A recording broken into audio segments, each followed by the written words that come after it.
There's a new virus making its way into Ohio, and it is transmitted by mosquitoes. It's called, and let's see if we can do, I've been trying this all morning. You've been doing well. Chikungunya. Chikungunya. Chikungunya. That's it. Thanks, Lois. And that's the voice of Lois Hall. And she is with us, and she is the executive director of the Ohio Public Health Association. And she's going to tell us about this. Now, from what we understand, Lois, no vaccine for this. No, there isn't a vaccine for this disease, and really I don't think there are vaccines for most of the mosquito-borne diseases. Huh. So what is this thing? We've heard the word painful used with this. What is it? Right. Chikungunya is a virus, and it's transmitted by mosquitoes. So it's similar to West Nile virus or California encephalitis, St. Louis encephalitis. There are several mosquito-borne diseases. Okay. This one is different in three main ways. Okay. And the first of those is that with some infectious diseases, a lot of people die, and some get sick, and then many have no symptoms at all. Mm-hmm. With this one, more of the people who get infected get sick.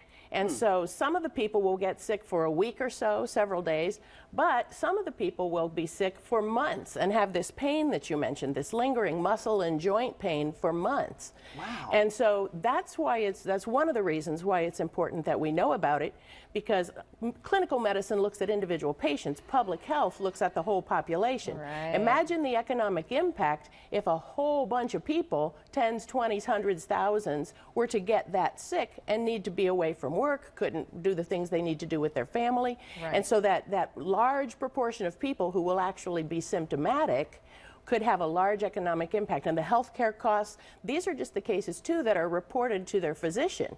So imagine the cases that aren't quite severe enough and don't even get reported. Here's some of the symptoms. I mean, some of it looks familiar, like West Nile, with the headache, the fever, the muscle aches. Mm-hmm. But then when we're getting into joint pain and arthritis, that's the new part. Exactly, and the literature says that those symptoms could last for several months.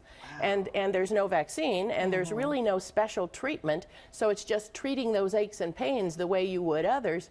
But again, imagine how life-limiting that would be, and maybe the time that you would need to take away from work. And again, when you look at just one patient, that certainly is serious, but when you look at the impact that it could have on a population like here in Columbus, it could be much bigger.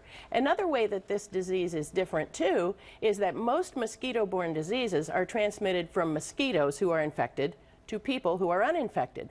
With this disease, it's a little different in that if you're infected, Marshall, a mosquito who is not infected could bite you, become infected, and then bite Shawn and transmit it that way. And so that's different. Most mosquito-borne diseases do not pass that way, but this one does. And so again, the importance of prevention, not just prevention for the mosquitoes, but prevention to keep the infected individuals so that mosquitoes don't bite them again and transmit it on. Why have we not heard of this before? I mean, is this new? Has this just come from another continent? Why haven't we heard of this? Yeah, it is rather new. I mean, new for us. It's been in Africa, it's been in Europe, it's been in Asia, other parts of the world. Really just last year it made its way to the Caribbean, so you know, our continent, our hemisphere. And actually one of my colleagues started mentioning the threat of chikungunya last year, about this time, about August, started saying, you know, I'm seeing these reports. And so he actually kind of put us on guard that before you know it, it's going to be here. It only takes one cruise ship ride, one airplane ride, and people travel. And so it was first seen, of course, in Florida, being closest to the Caribbean. Right. But now there have been cases reported in many states. Ohio actually has 9 confirmed cases, with several more that are under investigation. All of them have travel history so far. All of the Ohio cases have travel history to places where it's been more common. But again, knowing that that mosquito could bite a person in Ohio and bite another person in Ohio, you know, the possibility for transmission is here in our state. That takes us to the third way this disease is different or special, and that's in how you prevent it. You know how the city health department, the county health departments take their trucks and spray neighborhoods? Sure. That's great for the other mosquito-borne diseases. This one, they really need to spray in specific sites. So right around your home, they need to look for bird baths or tire swings, holding water. things that hold water, the collection points at the bottom of your planters on your deck or your garden. With the others, we talk about their Culex mosquitoes. So Right. it's different from that? Exactly. You know how there are different species of dogs, right? There are poodles and German shepherds. Well, there are different species of mosquitoes. And this one, if I can pronounce it right, is Aedes albopictus. And that mosquito is common in Ohio as well. No, I think that was wrong, Lois. You think that was wrong? My colleague will tell me when I have get no home. idea. He'll say, you pronounced it wrong. Sounds good to me. But that mosquito is already common in many areas in Ohio. In fact, there's a map on the Ohio Department of Health's website that shows Really? you where those mosquitoes are common. And so, yes, this is a different mosquito than the Culex. And so it has different habits. And it's a day biter instead of some of the other mosquitoes are more common at dusk and dawn.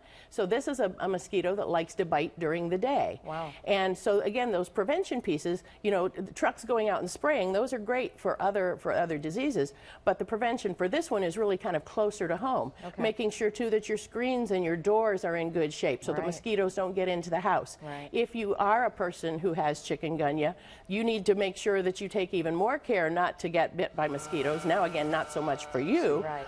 but so you don't pass it on to other people. And I think another note of this, so that people aren't in too much fear, Absolutely. you're not going to pass it from person to person. Absolutely, absolutely correct. It does not pass just between people. It has to be with that mosquito bite. And we don't even know, does it take one bite? Does it take several bites? Again, most people probably won't have any symptoms at all.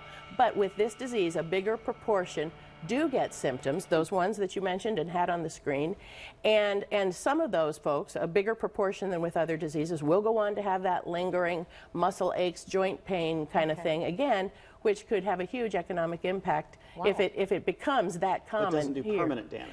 I don't know. I haven't read anything about permanent damage, but it may just be too soon even to know that. Lois, thank you. You're very welcome. Great information. Thank you. Very much We, so. we will be very careful. Get those screens fixed and dump those bird baths. And the Ohio Department of Health website is keeping information updated there very nicely. We're so thankful that the Ohio Department of Health is on the scene and on the job when it comes to mosquito-borne and vector-borne diseases. So kudos to the ODH. Thank you so much. Thanks very much.